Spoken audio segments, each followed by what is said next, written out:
दिवाली को बीते 11 दिन हो चुके हैं, लेकिन मेरठ की हवा अब भी जहर उगल रही है। एक ताजा रिपोर्ट में मेरठ को उत्तर प्रदेश का सबसे प्रदूषित शहर बताया गया है, जबकि पूरे देश में इसकी रैंकिंग 5वें स्थान पर पहुंच गई है। क्या वजह है इतने खतरनाक प्रदूषण की और क्यों हवा में अब भी जहर घुल रहा है? चलिए जानते हैं इस रिपोर्ट में। दरअसल मेरठ में हालात इतने खराब हैं कि एयर क्वालिटी इंडेक्स यानी कि AQI 420 के पार पहुंच गया है, यानी हवा गंभीर श्रेणी में आ गई है। दिवाली के बाद से पटाखों, पराली और वाहनों के धुएं ने मिलकर पूरे शहर की हवा को जहरीला बना दिया है। शनिवार को मेरठ के तीनों प्रदूषण निगरानी केंद्र गंगानगर, जय भीम नगर और पल्लवपुरम पर PM 2.5 का स्तर 314 से 444 तक और PM 10 का स्तर 401 से 466 तक दर्ज किया गया।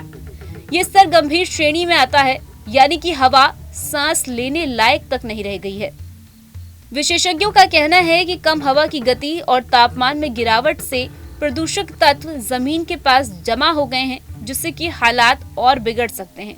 सड़कों पर धुंध की मोटी परत, आंखों में जलन, सांस लेने में दिक्कत, ये अब मेरठ के लोगों की रोजमर्रा की समस्या बन चुकी है। डॉक्टर का कहना है कि बच्चे, बुजुर्ग और अस्थमा के मरीज इस स्थिति में सबसे ज्यादा प्रभावित हो रहे हैं।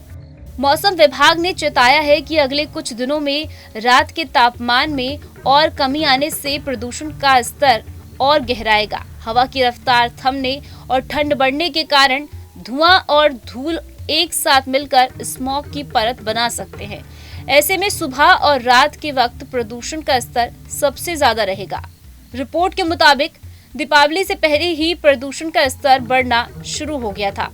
22 अक्टूबर को मेरठ का AQI 318 रहा, 23 को 300 और 29 को 312 तक पहुंच गया। तो वहीं 31 अक्टूबर को थोड़ी राहत मिली, लेकिन 1 नवंबर को यह 326 पर जा पहुंचा, जो कि इस सीजन में सबसे खराब हवा मानी गई है। आंकड़े बताते हैं कि पिछले 5 वर्षों में नवंबर तक का महीना मेरठ की सांसों के लिए कभी भी अच्छा नहीं रहा।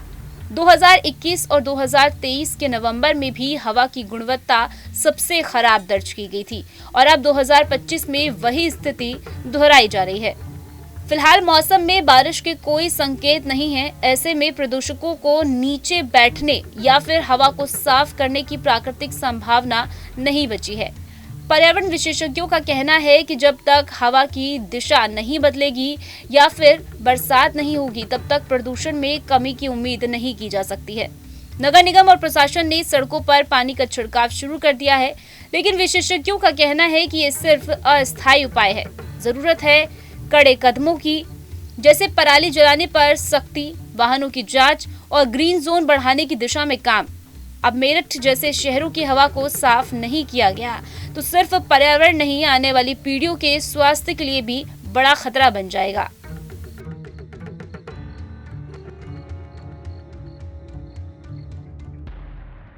जहाँ भक्ति है हर शब्द में, कथाओं में छुपे हैं दिव्य रहस्य और ज्योतिष देता है जीवन को दिशा। धर्म से जुड़ी हर बातों को जानने के लिए हमारे चैनल स्तुति को सब्सक्राइब करें। चैनल पर जाने के लिए इस लिंक पर क्लिक करें।